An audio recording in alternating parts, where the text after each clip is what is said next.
Hi there, this is Mrs. Tellas. We're going to go ahead and tackle 3.2 today also.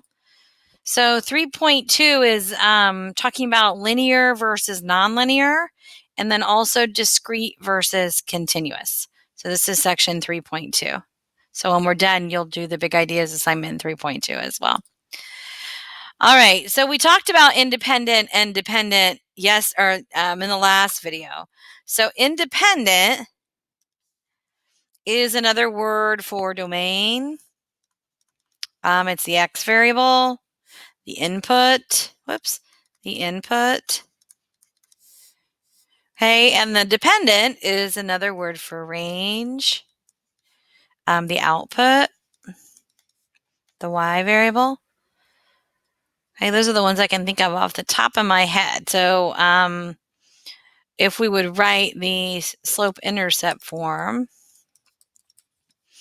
okay, my independent variable would go here, and my dependent one would go in the front.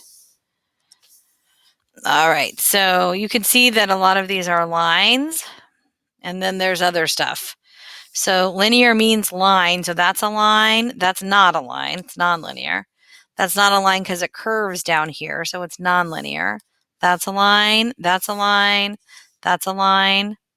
Okay, this is a bit of a curve. Oh, this is the same thing. It's nonlinear, and that's also a curve. It's nonlinear.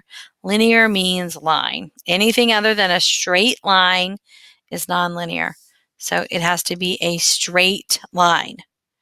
Okay, nonlinear is everything else, anything that's not a straight line. Okay, so you can see that this one is nonlinear and this one is linear. It's a straight line. Okay, down here we've got linear, straight line. We have a curvy thing that's a nonlinear. That's a nonlinear. It's not a straight line.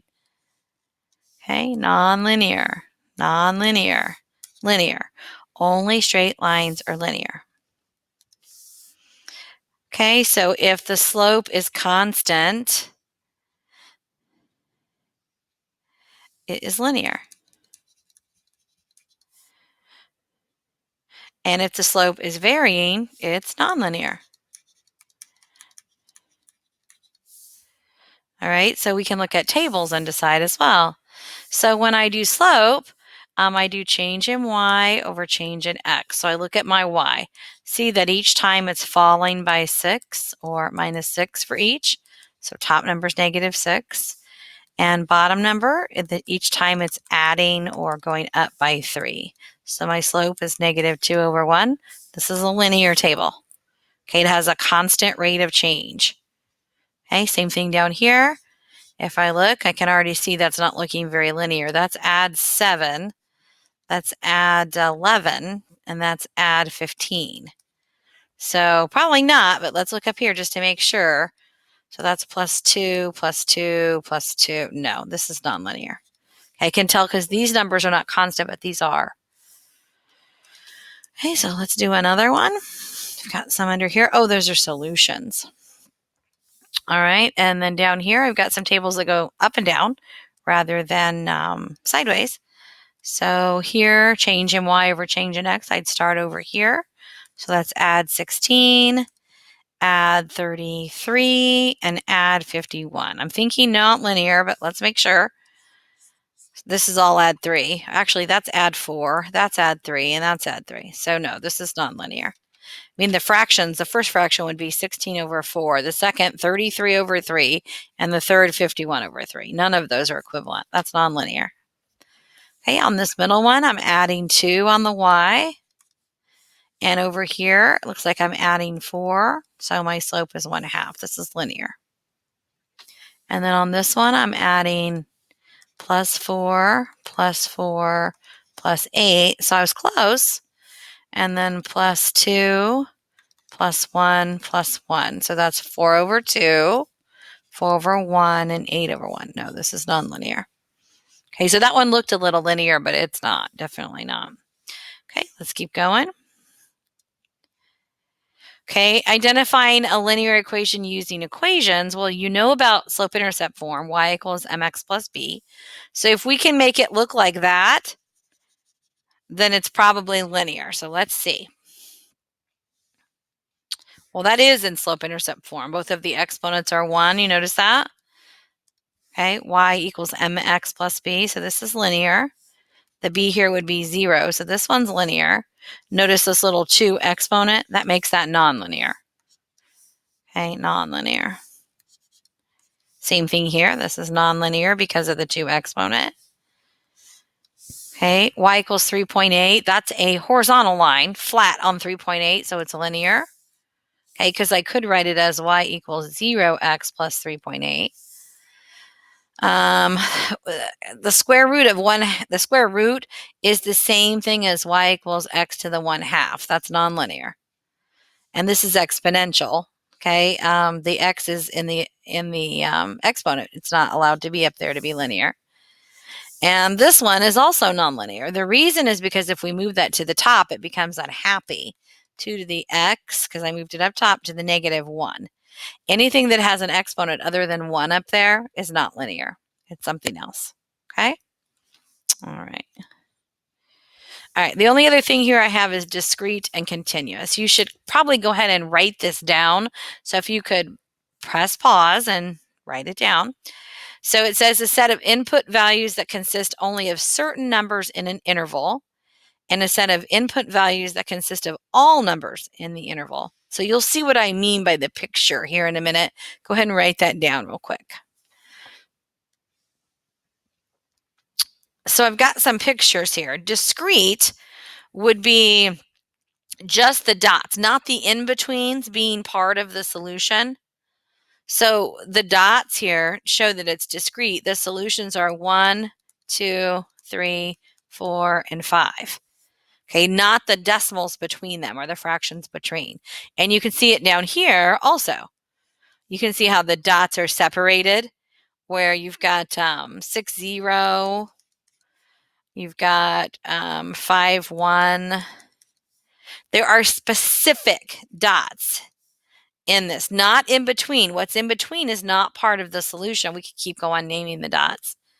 Okay, they're individual dots that are part of the solution.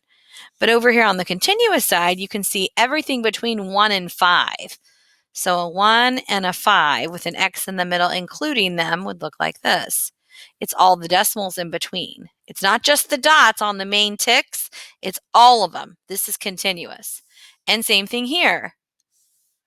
Okay, it's all the dots between here, including the decimals that are in the white space. Okay, so that's why it's continuous. It includes everything between this 6 and this 6. Okay, including the white space. Okay, so there's a picture of. Okay, so this one would be discrete. This would be continuous. And again, discrete because the white space is not included.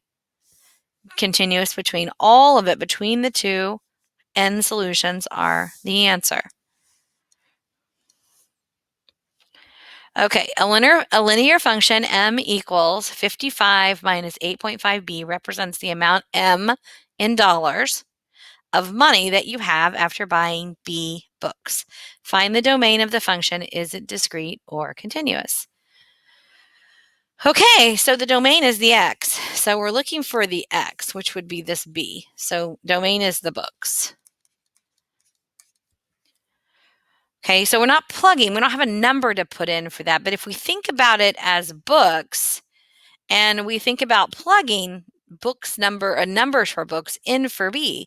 So for example, if I bought 1 book, so let's make a little table here, 1 book, and I plug that in here, 55 minus 8.5 times 1. Well, let's see what that is. 55 minus 8.5 is 46.5. Well, can I buy 1.5 books? No.